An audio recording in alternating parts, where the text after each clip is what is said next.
Hey, salut les amis! Alors aujourd'hui je vais vous montrer comment on monte cet adaptateur fantastique que notre cher ami créateur de régulation de pH automatique, que je fournis bien sûr sur ma boutique, nous a fait dernièrement.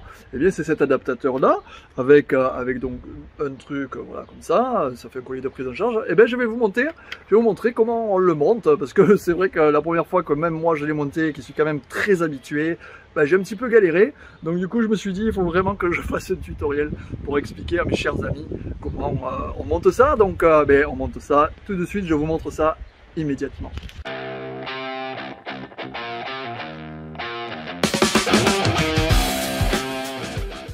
Bonjour et bienvenue, je suis Patrice Guida, technicien, formateur, artisan, pisciniste et youtubeur, et je vais vous montrer aujourd'hui comment on monte ce super collier de prise en charge, j'ai envie de dire, pour porter en même temps la sonde de pH et l'injecteur de pH. Et bien sûr vous pourrez y mettre une sonde de redox également dessus. C'est prévu pour, c'est fait pour. Alors je tiens à féliciter les fabricants parce que ce produit est quand même bien, il y a une bonne étude. Bon, et s'ils regardent cette vidéo ils verront quels sont mes petits reproches que j'ai à faire là-dessus, parce qu'il y en a certains et c'est vrai que bon, c'est peut-être pas toujours facile à monter, donc c'est pour ça que je vais vous expliquer comment on fait. Donc là ici, ce type de produit là, il est, si vous avez ce type de régulateur de pH ici, et ce régulateur de pH ici, si vous voulez le même que moi, vous allez sur ma boutique, vous avez le lien en description, et puis vous l'achetez, et puis voilà. Et puis ensuite vous pourrez le monter, et puis vous l'aurez. Mais là ici, je vais vous montrer comment on monte ça. Alors il est bien foutu, il est bien fait ce régulateur, ce truc là, parce que ce collier de prise en charge, parce qu'en fait, si on les met tous les deux ensemble, on a un collier de prise en charge. Ça nous fait un collier de prise en charge qui va se mettre dans le tuyau. Alors, il est adaptable sur le tuyau en 50, comme ça. Donc, quand on serre les deux parties, celle-là en haut et celle qui est en bas, avec les écrous et les boulons que je vais vous montrer, ça s'adapte sur du 50, c'est parfait. Et si vous avez du tuyau en 63, il y a des petites entretoises comme ça qui permettent d'écarter justement ce collier et qui va s'adapter. Donc ça se met comme ça. En fait, bon, c'est un peu plus galère à monter évidemment, hein. Sinon ça serait pas marrant, mais sur du 63 ça s'adapte également. Ce type de régulateur de pH là est un régulateur de pH prévu pour les piscines de 0 à 160 mètres cubes. Voilà, et là je suis en train de faire une installation, donc du coup j'ai dit tiens, je vais leur montrer comment on fait. Et voilà, donc bien sûr si ça vous plaît, vous cliquez sur j'aime et vous vous abonnez à la chaîne, ça peut rendre service à énormément de gens. Alors bien sûr, au niveau des règles, la sonde toujours à la verticale qui regarde vers le haut, hein, c'est-à-dire le bulbe toujours qui regarde vers le bas. Pourquoi? Parce que si la sonde elle regarde, si la sonde elle est montée à l'envers, donc genre comme ça, qu'est-ce qui va se passer?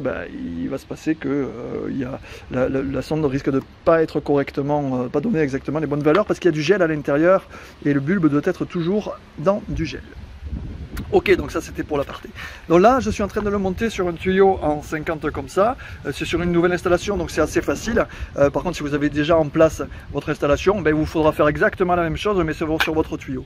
Donc évidemment la première chose qu'on regarde, c'est qu'on ait la place entre les collages, parce que là par exemple il va y avoir un collage ici avec un coude qui va se mettre ici, donc on prend environ 3 cm par rapport au collage, et là ici 3 cm, donc en gros il faut que votre raccord puisse se mettre dans cet espace là. Voilà. Si ça rentre dans cet espace là, c'est banco, vous pouvez l'installer sans problème. Si ça rentre pas dans cet espace là, il faut trouver une solution pour que ça rentre dans cet espace là. Donc soit couper, refaire, soit autre chose. Donc là voilà comment ça se passe. Alors là ici, comment c'est fait? On a ici, là où on va mettre la sonde de pH à l'intérieur.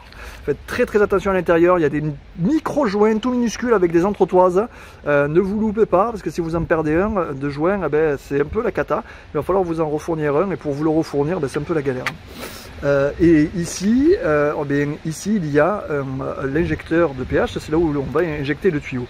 Donc, dans toute logique, le sens du passage de l'eau, on va dire que le sens du passage de l'eau, il va aller comme ça. Donc on va d'abord avoir la sonde de pH et puis ensuite l'injecteur de pH, tout simplement. Voilà, donc là on va pas se prendre la tête, si vous voulez, excusez-moi du terme, mais j'aime bien moi quand les choses sont simples, on va pas se prendre la tête de le mettre comme ça, parce que eux ils le mettent comme ça, c'est parfait, ils mettent l'injecteur, donc la sonde de pH en haut et l'injecteur en bas de pH. Mais ça veut dire qu'il faut percer et en haut et en bas. Honnêtement, c'est un peu galère à faire. Donc moi, écoutez, j'ai pris mon parti et en plus, ils ont bien travaillé sur cette recherche et développement. Ça veut dire qu'ils ont mis des trous un petit peu partout. Regardez, il y a des trous partout. Sur les deux trucs. Donc en fait, ce qu'on va faire, eh bien, on va garder la sonde de pH ici et on va mettre l'injecteur ici. Et du coup, il n'y a pas de souci.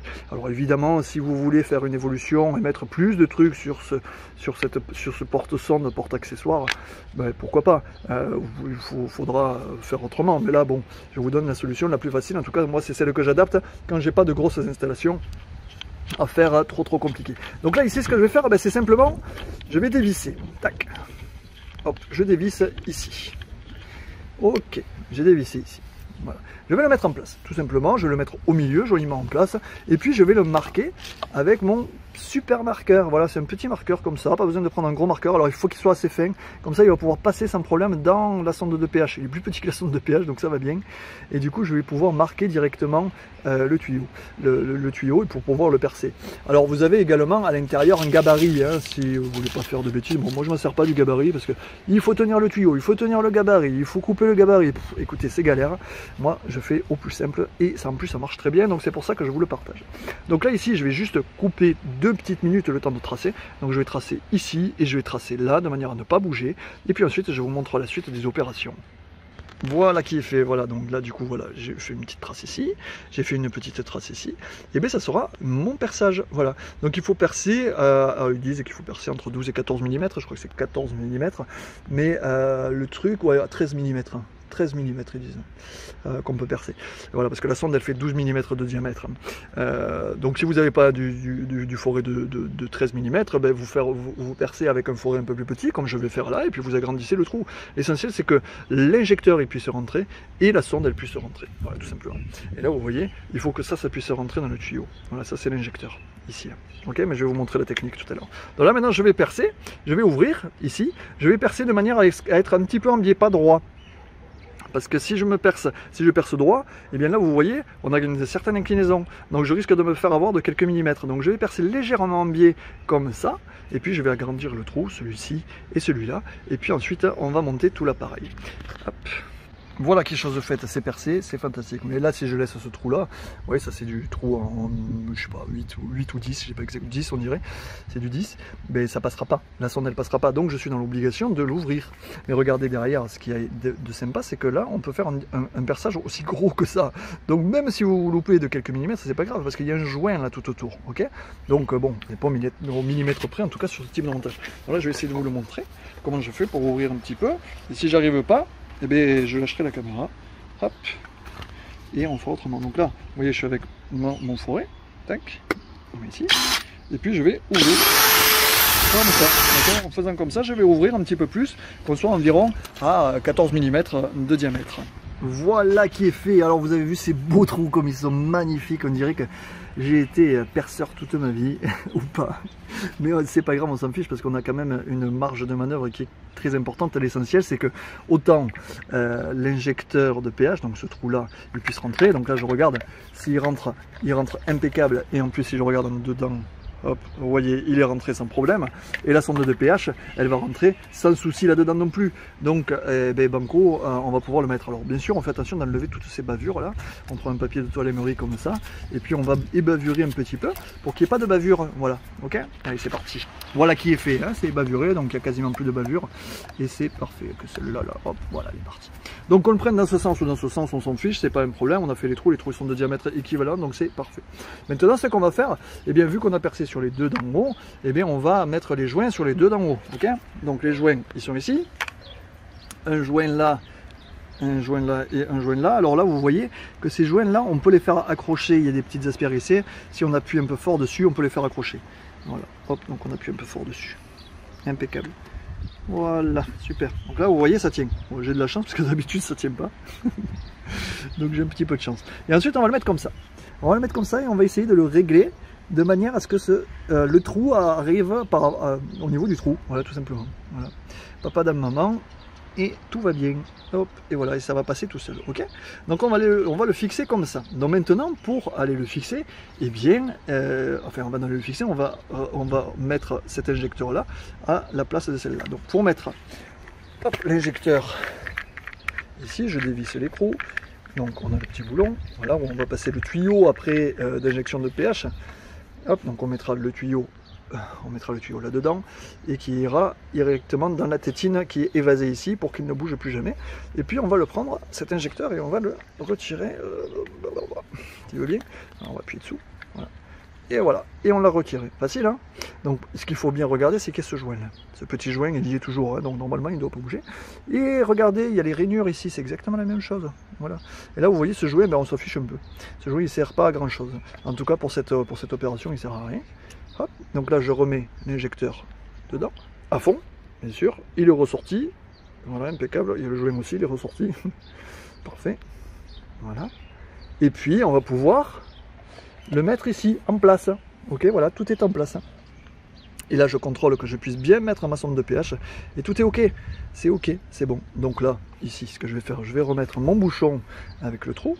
Hop, celui-là dessus. Comme ça, je suis certain qu'il ne bougera plus jamais. Hop. Voilà. Après, il faudra que je mette le tuyau d'injection de pH, évidemment. Mais là, pour le moment, on va le placer. Voilà. Et là, c'est le truc un petit peu plus délicat. Ça veut dire que de l'autre côté, il va falloir qu'on y mette, celui qui va serrer, celui qui va permettre de serrer. Donc, du coup, ici, il n'y a pas besoin spécialement de mettre des joints, hein, parce qu'on n'a pas percé en dessous. Donc, vu qu'on n'est pas voué à mettre quoi que ce soit, on n'est pas obligé de mettre des joints. Si vous voulez les mettre, mettez-les. Moi, je ne les mets pas, parce que là, dans cette opération, il n'y en aura pas besoin de plus. Et donc, le sens de l'eau, il va être comme ça. Donc, sonde ici, et comment ça s'appelle? Et le tuyau d'injection de pH ici. Donc là, ici, comment ça se monte? Ici, vous voyez, on a des encoches, et bien on va y mettre les écrous. Les écrous qui sont ici. On va y mettre juste 2 écrous, ça suffit, un d'un côté et un de l'autre.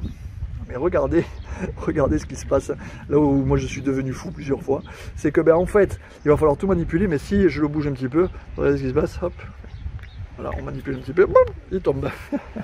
Voilà. Et ça va vous arriver obligatoirement. Donc là, si j'avais un truc à leur dire, un petit peu de vent, si j'avais un truc à leur dire à ces fabricants, c'est qu'ils mettent un petit arrêt pour bloquer ces écrous, parce que sinon c'est une galère monumentale. La solution que j'ai trouvée à ça, c'est simplement y mettre un petit peu de graisse. Voilà, comme ça colle un petit peu. D'accord? Donc je vais y mettre un petit peu de graisse et je vais le mettre en place directement. Voilà, c'est ok. J'ai mis un petit peu de graisse et là, regardez, hop, ça bouge plus. Voilà, ça reste là. Et là, au moins, vous pourrez le mettre en place sans aucun souci. Donc maintenant, qu'est-ce qu'on va faire? Eh bien, lui, on va le remettre en place correctement, évidemment. Hop. Voilà, comme ça. Et lui, on va le mettre par-dessus. Bon, une main, c'est un peu compliqué. On va essayer pour voir. Je suis pas trop mauvais. Je devrais y arriver. Voilà, regardez ça. À une main. Oh, cette machine. Non, je rigole, bien sûr. Voilà, et là, je vais y mettre l'écrou, le gros boulon. Celui-là, là. Je vais le visser ici et je vais le visser sur l'autre que j'avais mis déjà en place, boulon. Et une fois que les deux seront serrés, eh bien c'est bon, je peux lâcher et je sais que l'ensemble de mon porte-sonde sera déjà mis en place. Allez, là je vais le faire. Et voilà, qui est fait. Ça y est, les deux ils sont serrés, donc c'est bon, je peux lâcher. Je contrôle bien sûr que le trou ici de la sonde de pH, ici ce trou là, eh bien on soit complètement, il n'y ait pas d'obstruction, que le PVC, donc il n'y a pas de PVC qui sorte. Et du coup, je pourrais y mettre ma sonde de pH sans aucun problème. Et là, c'est bon, je peux bouger comme je veux. Et vous voyez comment ça doit fonctionner. Voilà, ça doit se mettre comme ça. Donc là, maintenant, je peux mettre celui-ci d'écrou très facilement et celui-ci très facilement aussi. Tiens, regardez, même là, ce coup-ci, pas de problème, ça tombera pas. J'ai pas besoin de le tenir. Hop. Hop. Allez, de la main gauche. On va faire le concours. Je monte mon régulateur de pH d'une seule main. Voilà, je fais comme ça pour le premier. Et pour le deuxième, hop. On se régale et on s'éclate. C'est un beau métier quand même, hein, honnêtement. Un métier où on prend beaucoup de plaisir, mais c'est multitechnique. Hein. Et à ce propos, j'ai beaucoup de professionnels qui se reconvertissent en suivant mes conseils directement grâce à la formation premium sur lequel je les appelle directement. Là, juste ce matin, j'avais un de mes élèves qui m'a appelé parce qu'il était embêté sur un chantier et j'ai réussi à le dépanner assez simplement et grâce à ça, il est passé vraiment pour un professionnel de qualité auprès de ses clients. Donc, pour les futures personnes qui veulent se reconvertir ou s'améliorer dans la piscine, n'hésitez pas à prendre la formation premium. Évidemment, elle est un petit peu plus chère, mais bien sûr, il y a un service derrière qui est apporté, et un service vraiment qui est très très important. Hop, allez, je vais finir de serrer ça. Et voilà, j'ai terminé de monter mon superbe régulateur, mon porte-sonde pour mon régulateur de pH ici, qui est disponible sur la boutique de formation piscine. Voilà, hop, donc allez, si vous voulez, on fait le collage ensemble? Allez, on fait le collage ensemble, soyons fous, je vais vous montrer un petit peu. Donc là, ici, voilà, j'ai déjà préparé, donc il y a mon électrolyseur au sel qui est ici, il y a ici, tac, il y a l'arrivée ici, de l'autre tuyau, donc ça va faire comme ça, comme ça, comme ça, donc c'est sur une rénovation, pour ça je me suis permis de couper et de refaire, et en fait lui il va arriver comme ça, ok, il va arriver comme ça, donc je vais faire le collage tout simplement comme ça, voilà, on va faire un pont, et ça va faire comme ça, allez c'est parti. Voilà, donc là j'ai collé mon premier tube, voilà, comme ça j'ai monté mon coude ici qui va pouvoir venir ici, et bien le deuxième qui va arriver par là-bas. Voilà, et qui va se mettre directement sur l'autre. Et l'installation sera un succès. Voilà, voilà, bah écoutez, je vous ai montré comment je pouvais bosser, comment on monte ce porte-sonde. Et si vous voulez aller plus loin, si vous voulez créer vous-même votre local technique, bah, j'ai une formation complète, pas à pas, avec bien sûr tous les éléments que je peux vous fournir directement. Donc en gros, bah, vous n'avez plus grand chose à faire. Hein. Allez, n'oubliez pas de cliquer sur j'aime, de vous abonner. Merci pour votre fidélité, merci pour votre confiance, vous êtes des amours. Bah oui, j'arrête pas de vous le dire, mais je vous aime. Et puis je vous dis à très très bientôt pour de prochains tutos. Allez, bye bye.